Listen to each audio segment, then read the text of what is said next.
Hello and welcome everyone. Thank you all so much for joining us this afternoon. My name is Kate Schwanhauser and I am the events manager here at Food and Water Watch, and I am really looking forward to today's conversation. We will be chatting with two really incredible artists about how they are using their art for climate activism and more broadly about the role that art can play in environmental movements. So we're going to let people continue logging in. And in the meantime, I just have a couple of quick housekeeping reminders and some upcoming event announcements that I'll share with you all. So first, for those of you who might be new to Zoom, if you need to turn on subtitles to your screen, you can go ahead and click on the Show Captions button in your Zoom toolbar to turn those on. We will also have some time today for Q&A with our speakers. So if you have questions for them as you're listening, you can go ahead and add those to the Q&A box at any point during the conversation today. And finally, we are recording this event, so I'll be sharing that later with everyone who has RSVP'd. And as we're getting started, just a little bit of background on who we are. So Food and Water Watch is a national organization, and we are fighting for sustainable food, clean water, and a livable climate for all. And we do this by mobilizing grassroots activists to build political power at all levels of government. And it's really all of you, our members and fellow activists, who make this work possible. We are entirely a grassroots movement. We don't take any corporate funding, so becoming a member truly makes a difference in this fight. So if you'd like to make a gift and become a member, you can text the word gift to the number 23321 or click on the link that we will put in the chat. And many of you know that today's event is part of our monthly virtual event series called Livable Future Live. And I invite you to continue joining us over the summer months. In August, we'll be talking about the Colorado River Basin and water security in the West. And then in September, we will be discussing food and farm policy with Tom Philpott, who is a former farmer, food policy journalist, and author of the book Perilous Bounty. So if you're interested in joining us for either of these conversations, you can sign up at the link that we'll put in the chat for you. And next, I am very excited to announce that registration is open for Against All Odds, which is taking place this October. Against All Odds is our annual benefit to protect our planet. And this year we are hosting both a virtual conference and a reception in New York City. So you can join us online, in person, or both. And we are really excited at this year's event to celebrate our 2023 honorees, including Dr. Sandra Steingraber, who is a leading scientific expert, and she was instrumental in our fight to ban fracking in New York, and is working with us across the country to ban fracking nationwide. And we're also celebrating Karen and Alan Warren, who are champions in our fight to protect democracy and get out the vote to elect climate leaders. The virtual conference itself will feature a keynote conversation with a special opening from none other than Jane Fonda. And we will also have a discussion about the future of activism with two incredible youth activists, Elise Joshi, who's the founder of Gen Z for Change, and Vic Barrett, who is a plaintiff in the Juliana versus United States climate lawsuit against the federal government. And throughout the conference, we'll have sessions talking about, overcoming climate anxiety to find hope in activism and strategies for building grassroots power and much more. We are still developing that program. And because this is a conference for all of you, our members, we want to make sure that you have a chance to contribute to it. So you can do that by voting in our People's Choice session. So we want to make sure that the sessions really empower you as an activist. So you can click on the link that we'll put in the chat to cast your vote to help decide one of the topics that we'll cover as a conference session. So make sure that you check that out. And just as a thank you for joining us today, we do have a special discount code for you. So if you use the code FUTURE, you can save 20% on Ally and Defender tickets. And that code will be valid through this Friday. So be sure to sign up soon to get that discount. And overall, the proceeds from this event, they really strengthen our work to fight fossil fuel projects, keep our water clean, ban factory farms, and really mobilize and engage activists from across the country to take part in this fight. It's just a great opportunity to come together, learn, celebrate, and feel energized for the work ahead. So I invite you all to join us. All right, so let's go ahead and get to today's conversation. We are talking about art and activism. And art can be a really powerful tool for social change. It can grab your attention, it can tell a story, shift your perspective, it can spark a conversation, and more importantly, it can spark action. And we're going to be talking about all of that today with our incredible guest speakers. So it's my pleasure to introduce them to you all now. First, we have David Solnit, who is an artist and longtime climate justice activist who has tons of expertise in using art to build community and in centering art in mass mobilizations. And Emily Robinson is a Florida-based environmental artist, photographer, and storyteller who turns plastic debris along her local beach into stunning visual arts pieces. So welcome, Emily. Welcome, David. I'm so glad that you could both be here with us today. Hello. Hi. All right. So let's dive right in. Just to start off, why don't you both tell us just a little bit of your background, how you got involved in art, and how you first got involved in activism, whether climate or otherwise. David, you go Emily, first. do you wanna, okay. Thank you so much for inviting us, and thanks everyone for taking their afternoon to spend with us. David Solnit, I'm here in Richmond on a lonely land, and when I was in school, throughout high school, I loved art. It was my favorite thing to do, is working with my hands, making art. It was kind of a solace for me, and was blessed to have art teachers and artists in residence in the school. So I was like, I want to be an artist. This is what I want to do. But then also when I was in high school, in 1979, President Carter brought back draft registration 5 years after the Vietnam War ended. And we were pretty sure that they were going to draft us and send us to another war in the Middle East for oil. So that's where I started organizing with kids in all the high schools in our city.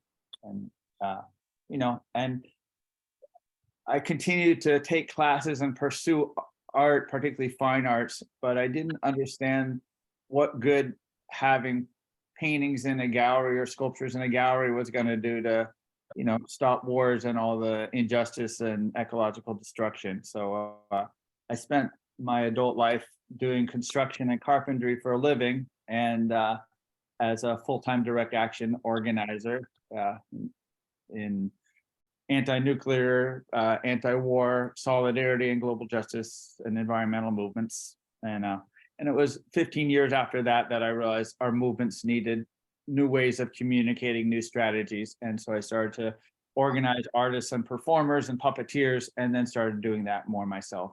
And that's been the last 25 years of experimenting with that.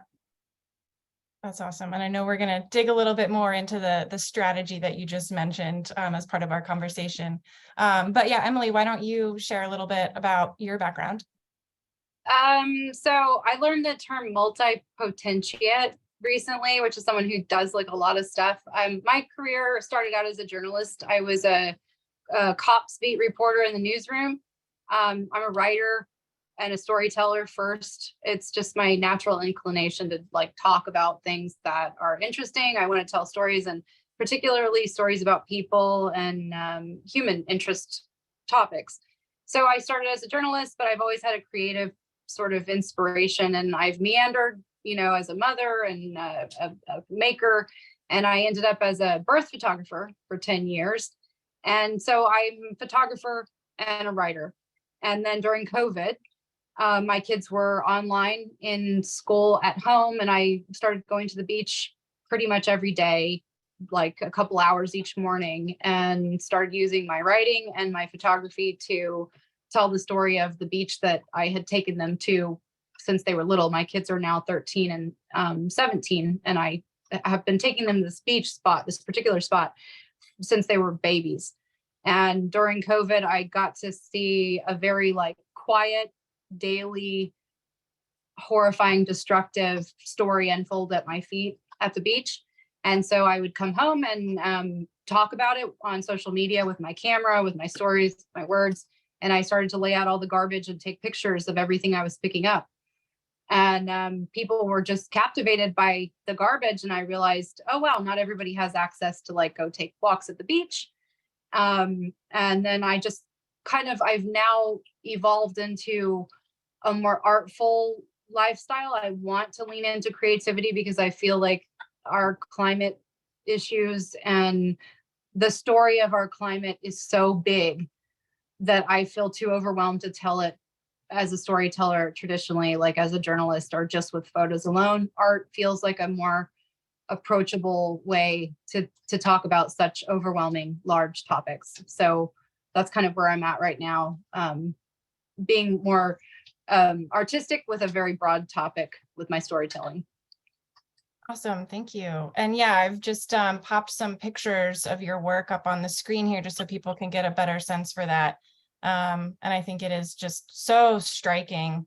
Especially I love this, like seeing the juxtaposition of the beach where you collected all the bottle caps and then how you turned it into that piece that was just on the screen. I think is just a really powerful statement. Are there particular messages that you hope people are walking away with when they're seeing your work? You know, yes and no, I guess. I think one thing I do enjoy when I'm privileged to see people in person watch people see my work.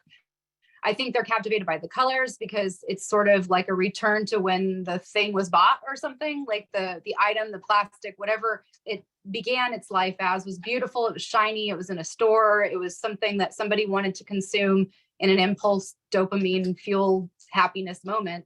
So I sort of reassemble a lot of like garbage and trash and bring that energy back into it with my work, I think. And people are attracted to the color and the arrangement. And then when they see it and they are like, oh, that's really pretty. And then they go, oh, you know, kind of the little like, and I don't want to be like mean. I don't want to troll people that way, but it does sort of like invite people into the excitement of something beautiful and then remind them of how we got there. What is that? What does this mean? You know, what is that? What is that topic? And it's so personal. It's so personal for everybody. So whatever they take away from it, that's the good thing about art. You know, art is just so personal for all of us. So hopefully they feel something. Yeah, and I think, like you said, it can really just spark just more contemplation and just, you know, thinking of our role in the world and the role that we can play to make a difference. So this is a question for both of you. How do you think art can really open up space for conversation about climate change or environmental issues, whether they're, you know, already on board and realize this is a problem, or whether they're a little more skeptical? I'll let David. I mean, I think we understand the world through stories and narratives, not through facts and figures, and that art speaks to those places inside of us that store those stories. And so I actually think, you know, there's no guarantee that using art will do it, but I've experienced that if I do a puppet show or have an art display or something, it reaches people in a different way than you know, giving a speech or handing them a fact sheet. I think there's huge potential that you know, and especially you know, our country's a patchwork quilt of all our different cultures, so we all are part of those different pieces of patches. So we have the ability to speak to people with some common culture or cultural reference. So yeah, I've been able to do performances using art to get people to look at stuff that would shut down if I was up there giving a speech about facts and figures and opinions. Yeah, I agree. I really just like color to keep it really basic. Color is just so pretty and happy. So if we can bring a pretty dark, difficult, overwhelming topic into like a colorful, more approachable, excuse me, happy place, excuse me. That's a nice segue into something that's so difficult and brings us into like a place of, you know, anxiety or despair sometimes, but art is so approachable and happy a lot of times. So that's a good way to bring people together and through joy or connected emotional feelings. And as far as like skeptical people, I don't really experience a lot of like climate deniers directly, I guess, in dealing with my art particularly, because it's litter. So I find that it's like a bipartisan issue. Like, you know, however people think the litter got there is complicated. And sometimes I try to gently educate people about consumerism without getting too preachy or whatever, or urge less divisiveness. When I talk about how the litter or how the pieces got there, sometimes people think, oh, you know, people go to the beach and they just throw all their garbage. And that's not how a lot of my pieces come together. Some of the plastic that I've dug out of the water has been out there for years and years and years, has fallen off boats, has been in garbage bags that were shipped off to other countries. I mean, there's been swirling garbage in the ocean from all sources, from the most well-intentioned, recycling-minded, happy hippies. Their trash is there too. So it's not a litter problem. But so yeah, art kind of gives us a way to talk about some of those complicated things with like a happy bringing together of color and like an easy thing like art. Yeah. And David, just to follow up on something that you said about how art can reach people in a different way. That's something that I know that you really tap into. And I know that you have a really strategic theory of arts organizing, and you work with groups to really plan their art or their actions with art as a central focus of that.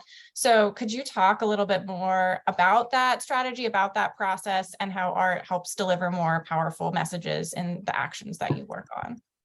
Love to. And I mentioned I love making art with my hands, but you know, I sort of put that down as a life pursuit because I didn't see how it was going to make change. But then after 15 years of organizing, realized that we actually needed it. So I've actually spent my adult life, I call myself an arts organizer. And I actually believe that we need the arts to win. And I've been involved in a lot of struggles that have shown that. I'm just going to walk through an action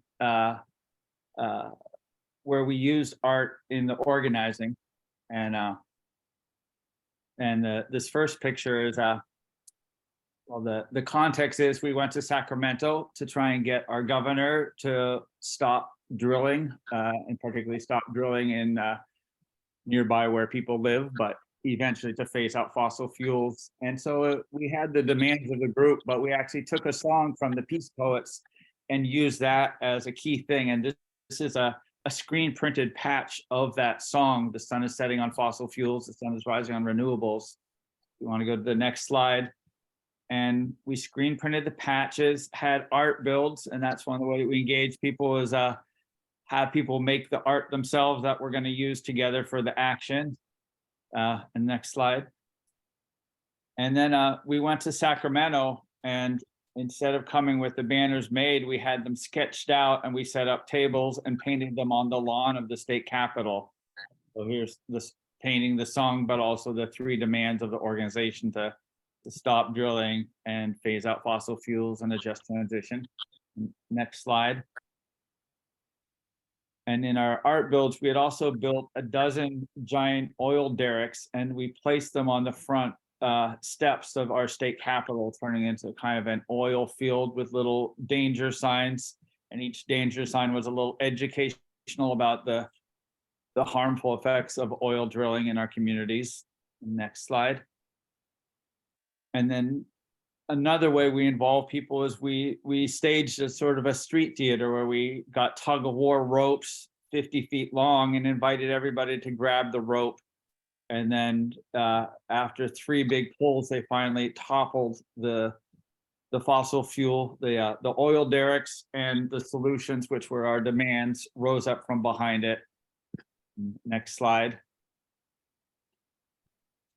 And this is us doing a group photo after toppling the oil derricks, and some of the folks set off smoke dispensers for the visual impact. But you can see our 4 demands. So it was a way of presenting our demands and creating a theater of both how we want to see the future, you know, and dramatizing what we're trying to do, and you know, and how good for people who deal with this issue day in and day out to actually get to experience even symbolically toppling an oil derrick. But so I was coming in as an arts organizer to work with the organization, the Last Chance Alliance, and just trying to figure out how we could use art to lift up the ideas and make it participatory at each step of the way, and also, you know, have the visuals carry the message. That's enough.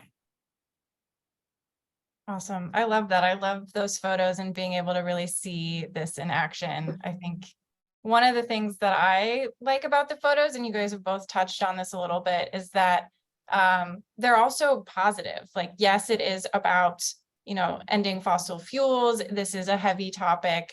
It is really impacting the lives of so many people, but you can just see that these community members are really feel empowered. So I would love to just hear from both of you, from your perspective, what role you think art can play in helping to build community and building stronger movements for social and political change. Emily? Well, I like to work with kids because I have kids and I'm a mom. And this is their future. So they're already inspired and pumped up and thinking about and worried about this. So it's working with kids and then also seeing their parents watch them can be a good way to bridge. Watching moms and dads see their kids be engaged in art and environmentalism is a way to reach the adults too. So there's a bit of a sandwich there in the community. So when I do smaller thing, I mean, I'm pretty tight here in my community. I don't travel much or anything, but having those one-on-one conversations, I think nothing impacts people more closely than their family or people that they love or people that they care about. So those small, intimate conversations in these little gatherings that I do, I did an event just recently at my kids' school where I had plastic that was pretty and I put it in water bottles and then I put it on fishing line and I spun it just to kind of like think about the science of the gyres in the ocean and the way that the plastic is being churned out in the ocean in these spiral circle ways. And so it was a kind of a sciencey conversation and the kids like to touch it and spin it and talk about it. And I really enjoyed watching their parents watch them because I'm the parent. So seeing the layers of concern and excitement and enthusiasm, I like that layer of community bringing together.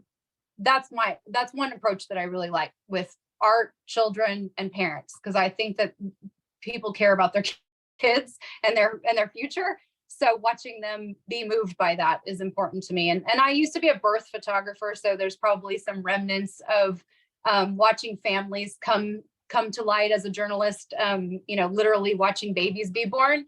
So seeing art transform family connections and movements and thinking about the future and the shapes of their family is a personal thing for me. So that's one way that I think art in my example brings the community together.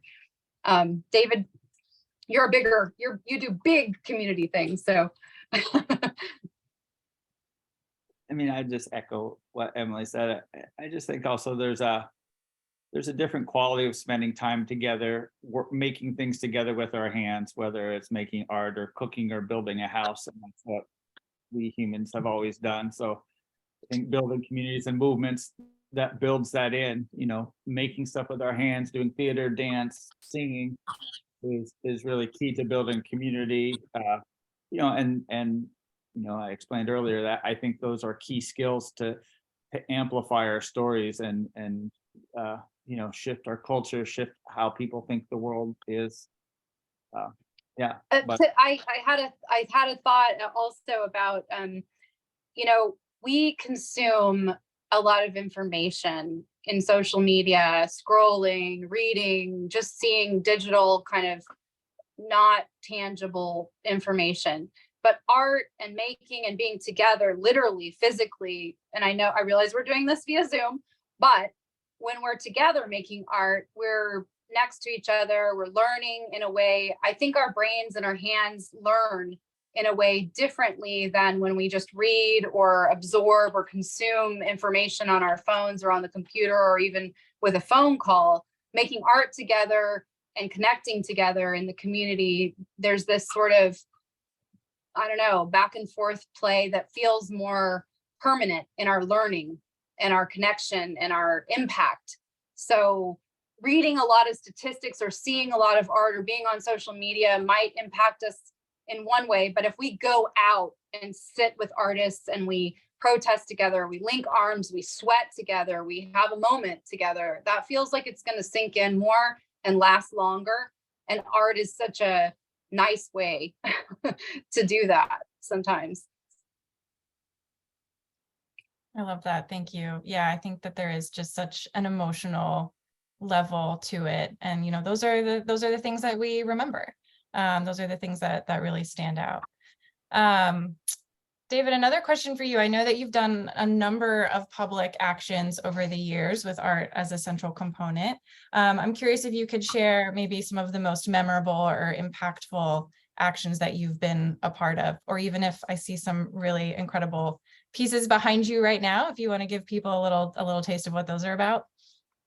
Yeah, show my backdrop. I'm in a shop where I work with groups making art, and we're doing a rally to keep coal from being shipped in trains and shipped off around the world in boats in Oakland that would contaminate our community and our kids.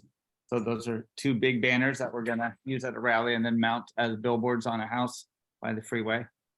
But folks in the chat have been talking about, you know, it's not new using the arts, and some of the folks whose shoulders we craft on are, you know, the civil rights movement, for whom especially music was really essential, both to keep them strong, communicate their message, you know, the civil rights and Black freedom movement, of which, you know, the direct action I came out of really learned from that. And that's, as a direct action organizer, that's really the roots of my organizing. But also people are mentioning Teatro Campesino, that really experimented and figured out how to use art and theater in lots of creative ways with the farm worker struggle. And I got invited 25 years ago to Emily's neighborhood in South Central Florida. Immokalee is a farm worker town where a lot of the tomatoes and other produce in the country are grown. And so I've been on a journey with them since, going out almost every year or every other year, using art to amplify their brilliant organizing. And there's one story, there's been a history of modern day slavery and farm work in the United States. And there was a case, I think it was about a decade ago in Florida, that through their organizing, they've eliminated it, pushing the government to actually prosecute folks who engaged in that. But there was a handful of folks who were held against their will, not free to leave, not being paid, locked up in a box truck at night. And they reached out to the governor at the time and said, can you please speak out on this and take a position? And he wouldn't return their calls. The head of the agriculture department said, oh, it's just a few folks, no big deal. And so they went to the state capitol, Tallahassee, and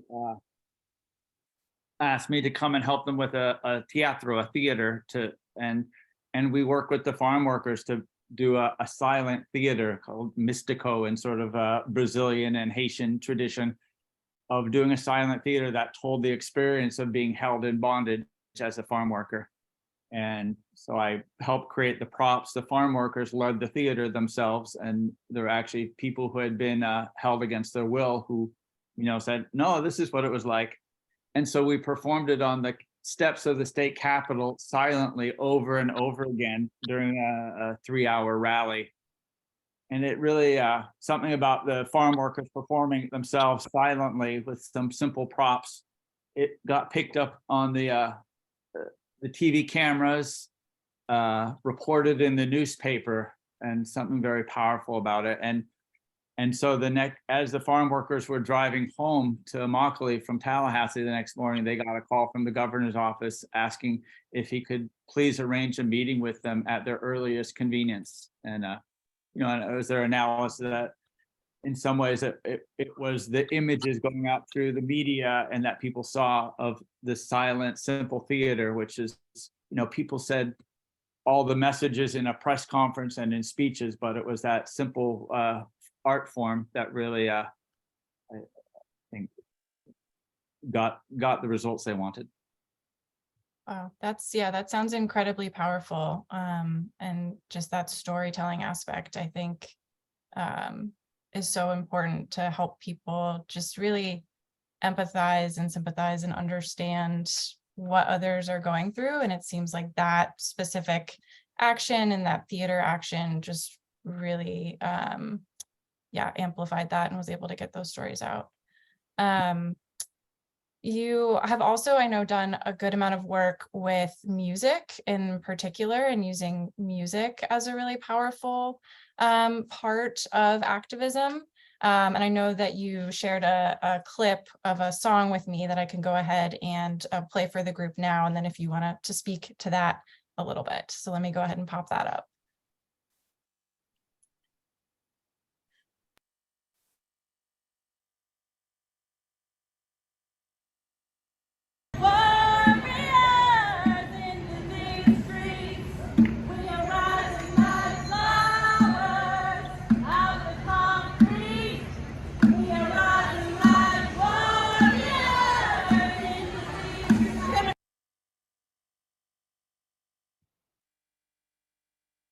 So just a short little snippet of a longer song, but I think it gives people a taste.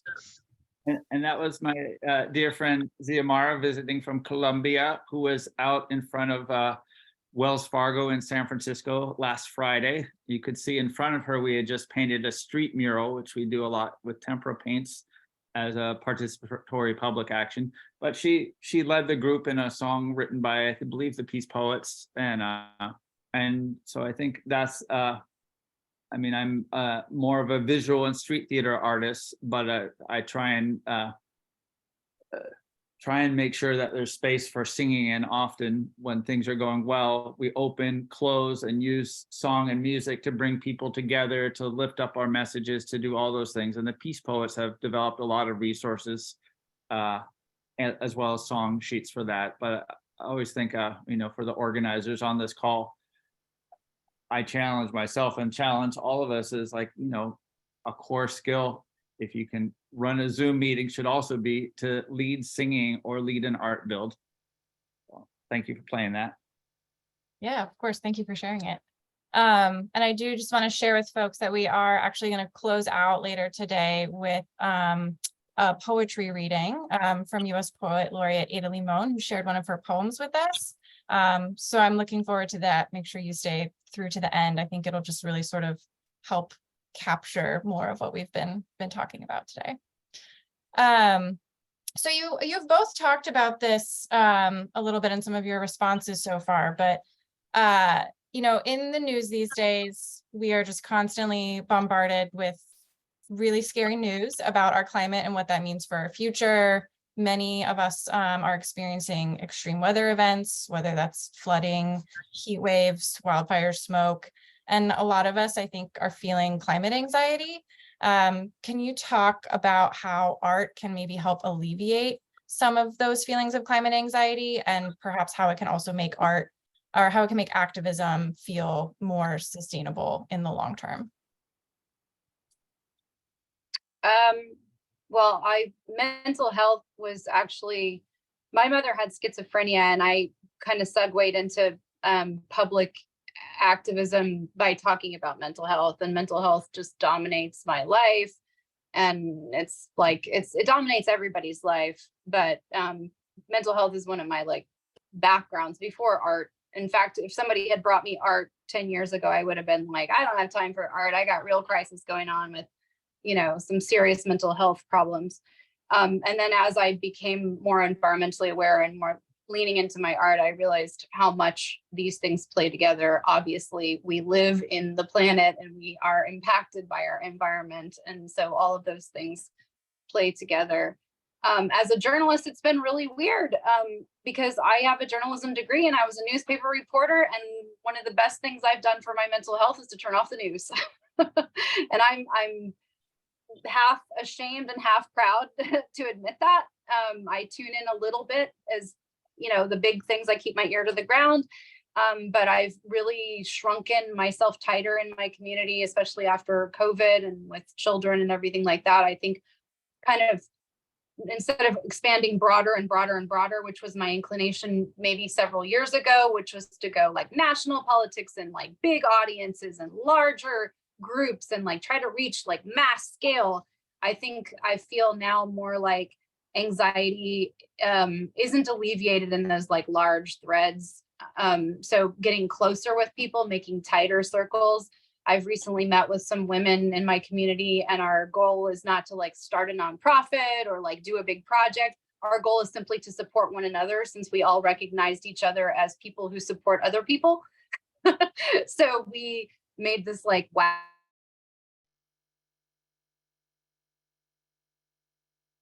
wheel in the middle. And so the anxiety part of it is so large and so overwhelming that I think shrinking down and just doing something basic like sitting together and painting, or making a little thing on the sand with some plastic scraps and then throwing it away, like really small things like that, making art and being together and doing something that feels less scary or overwhelming can help with those anxiety issues a lot.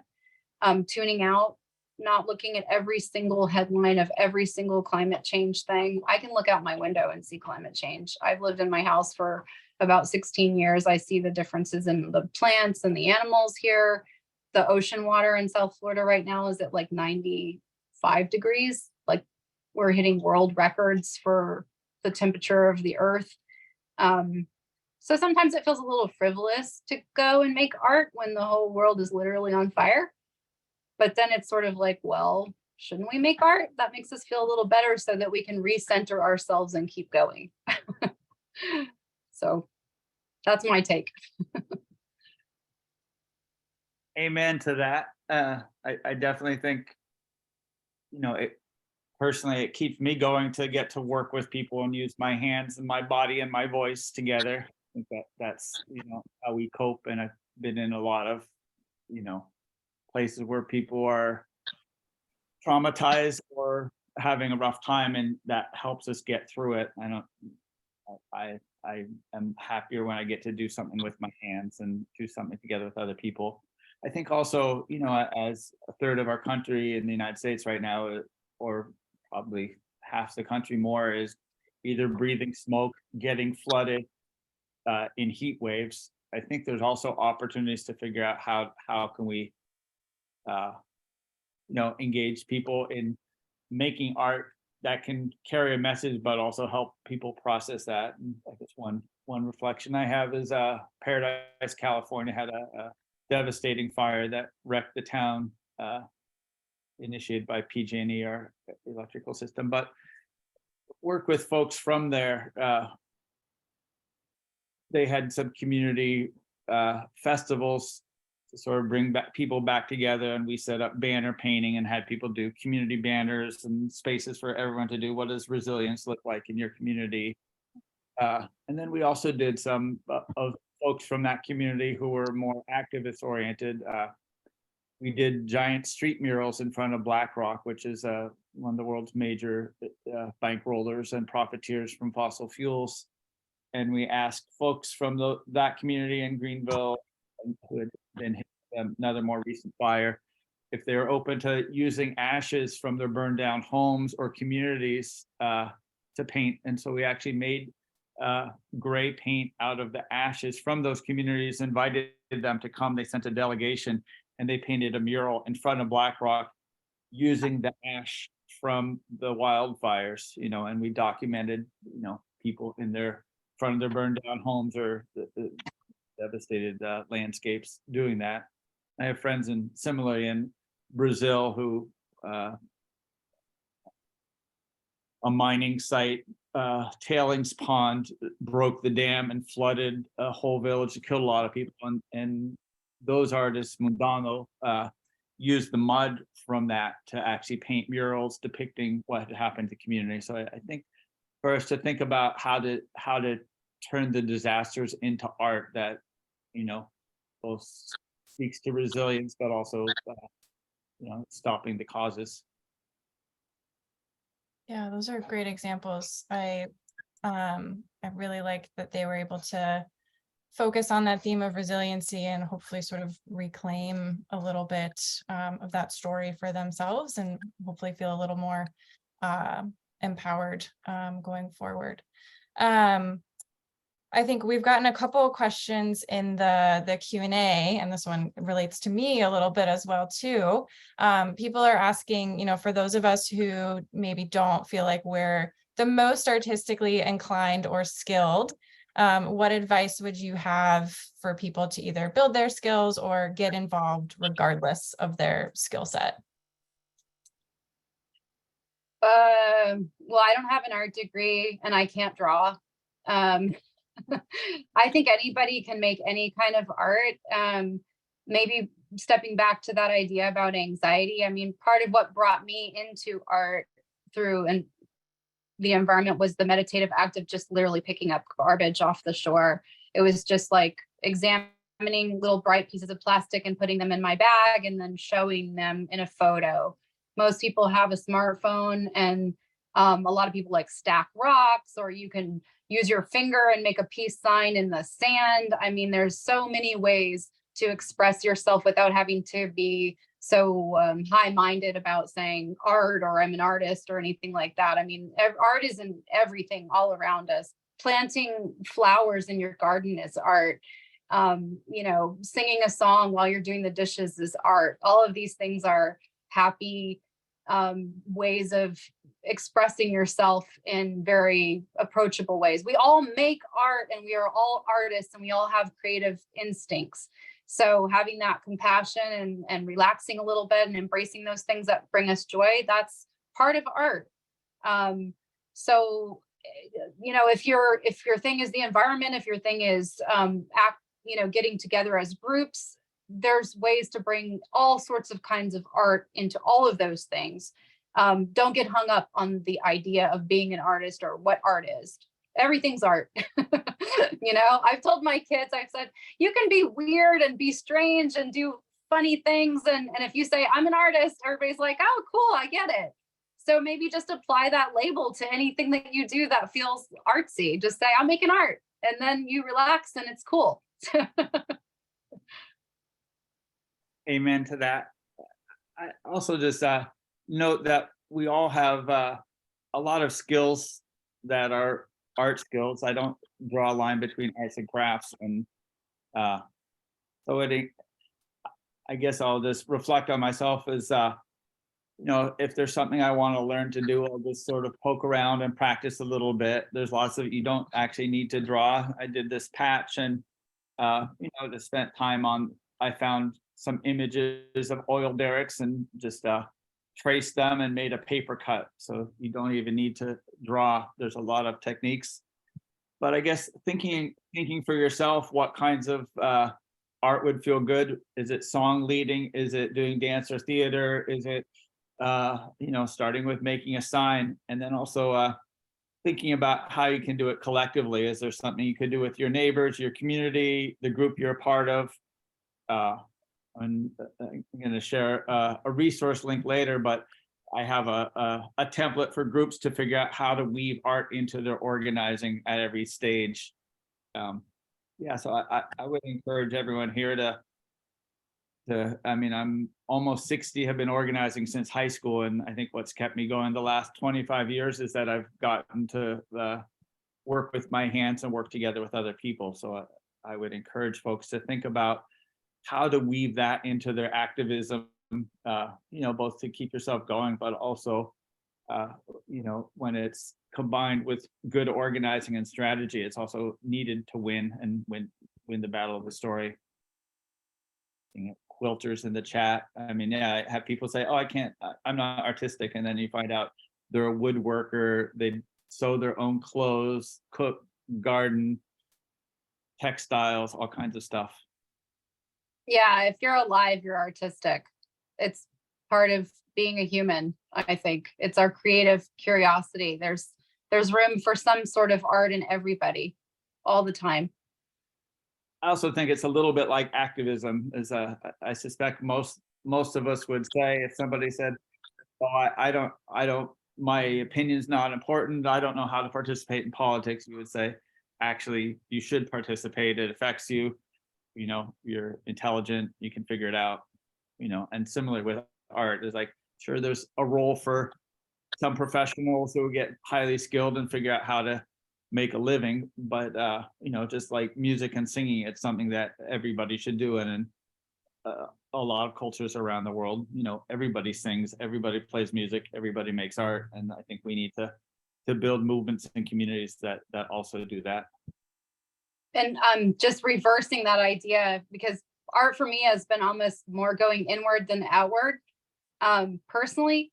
And a lot of people wait for beach cleanups, like they want to have a group beach cleanup. And I always just say, you can do a beach cleanup right now. Like, just go to the beach and clean it up yourself. You'll fill 10 buckets alone. And if it's fun to do it as a group, you know, do it as a group too, but you don't have to wait. You don't have to wait until everybody's organized. Just go down to the beach and pick up some trash. You just did a cleanup. Like, you did your own beach cleanup. You're awesome.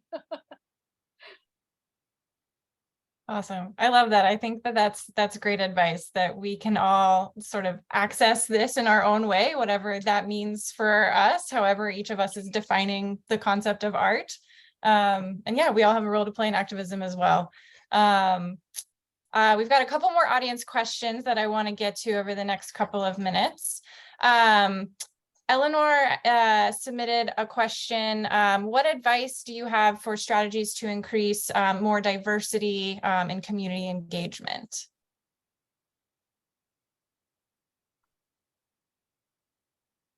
David? Me?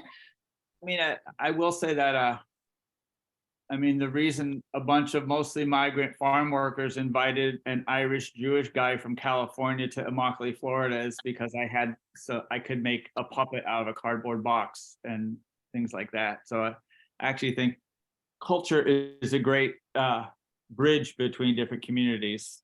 You know, and we've actually done art builds and working with art build workers in Milwaukee, where we've worked with Black Lives Matter, environmental justice groups, and migrant groups in the same space, all working together.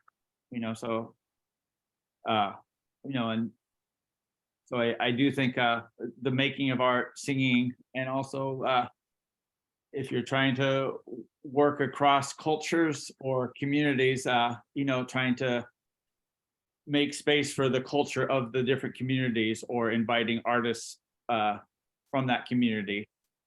You know, like, a little bit vague, but For me personally, because my art has just been more inward and me and my journey quietly, reframing beach pollution or plastic pollution as this sort of like self-righteous, we need to keep things tidy and beautiful or whatever, into an issue of, we're victims of giant corporate imposing these plastic things on us, and we can't opt out. And it's not privileged white people, environmentalists, that, you know, environmentalist is really, there's a lot of like white looking environmentalists talking about pollution. And we need to start talking about how we need to learn how to extract ourselves from corporate rule. And we're victims of, I can't opt out, your community can't opt out, and marginalized groups are going to be the more marginalized victims of every climate issue we have. So if I'm a mom and I can't go to Target and avoid plastic, even if I want to, then we need to talk to communities that can't get out of these systems and work up and aim at power, instead of this sort of like tidiness or like litter issue, or, you know, quaint things like this. Pollution, plastic, fossil fuels, these are big issues for everybody, all people. This doesn't just impact a certain group. This isn't for like college educated people. This is for everybody. And, you know, I try to get away from people talking about littering, because littering gets really into like, oh, only certain people litter. Litter is this, you know, I don't know, it's like a class issue or something. And that's not what it's about. So I try to talk about that when I talk about trash in the ocean. and who's really impacted by it. Yeah, and I like what you just shared about the importance of, going to the source.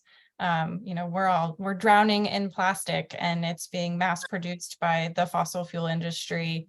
And so that's really who, like David, I just even looking at the art behind you, like you're targeting trying to end our reliance on fossil fuels, and that will, really be so instrumental in solving a lot of the problems that we and so many communities face. Let's take one more question, and then I do want to save a little bit of time for the poem that we've got here at the end. Miho is asking, are there any artists or activists that you look to for inspiration?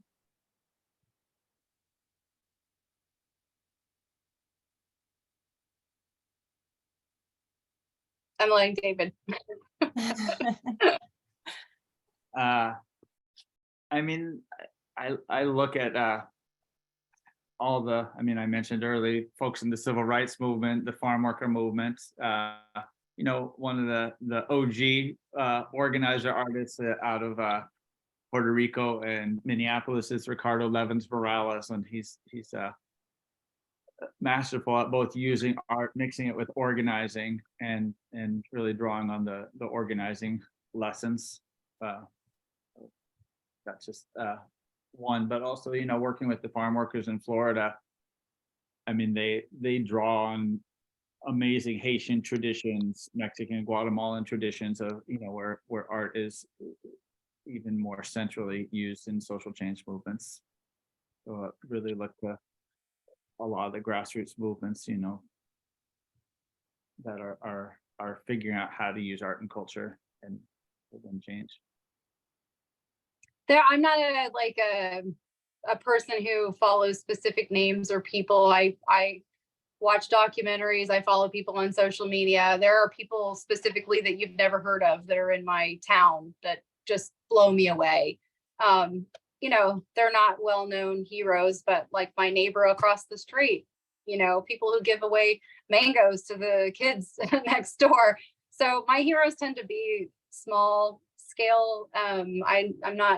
I'm a little older, I guess. I'm not like in college looking at like, artists and things that way. I'm kind of looking at like life as a bigger, my inspiration comes from not just art, but just people that I meet and people that are tenacious. There's a lady in my community that's been fighting this condo being built on our beach for 2 years, and she is just relentless about it. And we all tire out really fast because, there's a lot going on. And watching her fight this thing day in and day out and seeing the support kind of trickle in and trickle out and the energy kind of wane and then kind of ebb and flow, but she is steady as a rock. And so that's where I'm getting a lot of my inspiration, not specifically from like classic, art sources or anything like that, but like real life people that I'm around right now that are keeping going despite a lot of challenges right now.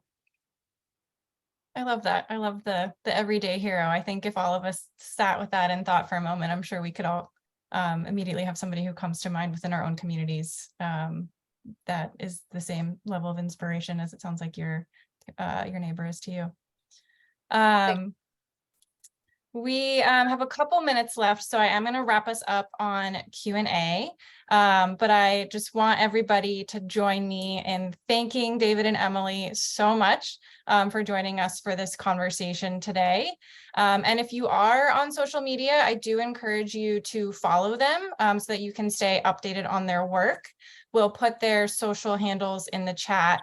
And we are also going to share, David mentioned that he has a toolkit that has some an art kit, an organizing template, and some strategy plans. David, I don't know if there's anything that you want to say on that, but we will put the link for people to access that in the chat as well. Awesome. Thank you. Sorry, go ahead. Just thanking you, and also appreciate the brilliant high-speed chat going on, living room conversation around the table. This is incredible. I'm so honored to be here. Thank you for all of everybody that made this happen. This is really special. I'm grateful. Wonderful. Yeah. And thanks everybody so much for joining us. We are going to get to the poetry reading in just a minute. Stick with me for just one or two final reminders.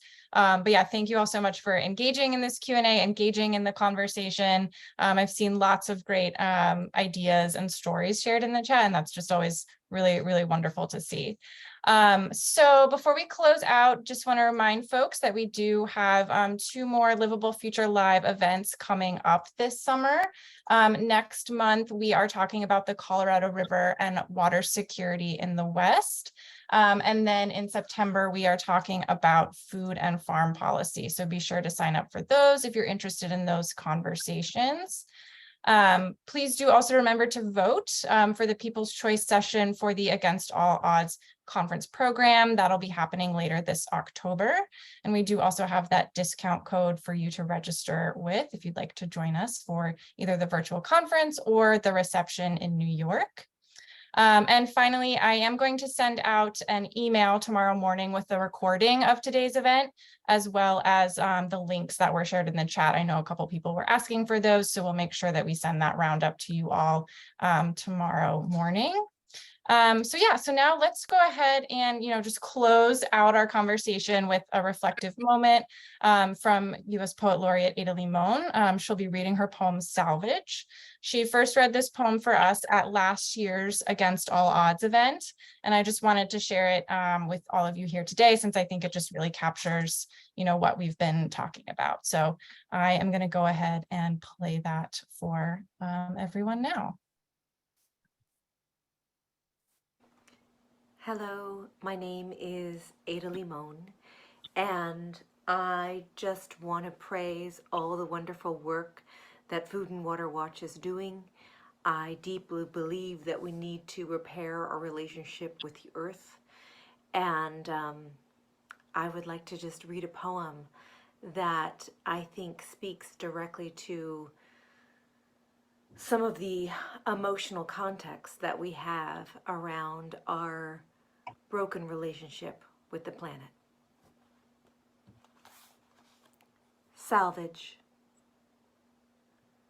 On the top of Mount Pisgah, on the western slope of the Mayacamas, there is a madrone tree that's half burned from the fires, half alive from nature's need to propagate. One side of her is black ash, and at her root is what looks like a cavity hollowed out by flame. On the other side, silvery green broadleaf shoots ascend toward the winter light, and her bark is a cross between a bay horse and a chestnut horse. Red and velvety like the animal's neck she resembles. Staring at this tree for a long time now, I am reminded of the righteousness I had before the scorch of time. I miss who I was. I miss who we all were before we were this, half alive to the brightening sky, half dead already. I place my hand on the unscarred bark that is cool and unsullied, and because I cannot apologize to the tree, to my own self, I say, I am sorry. I am sorry I have been so reckless with your life. Thank you, and thank you for all the good work you do.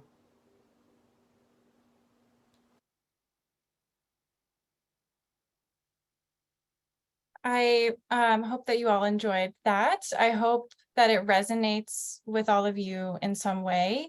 I'll just share that for me, it really makes me think about all of the beautiful places on this planet that I love, and how much I care about protecting them.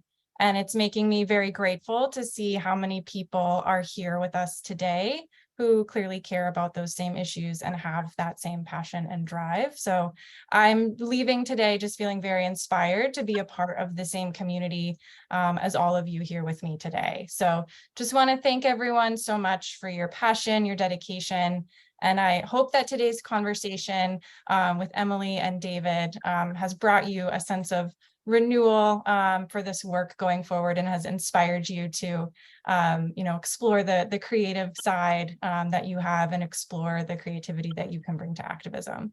So thank you all so much. I hope that everyone has a wonderful afternoon, and I look forward to seeing you again next month. Thank you.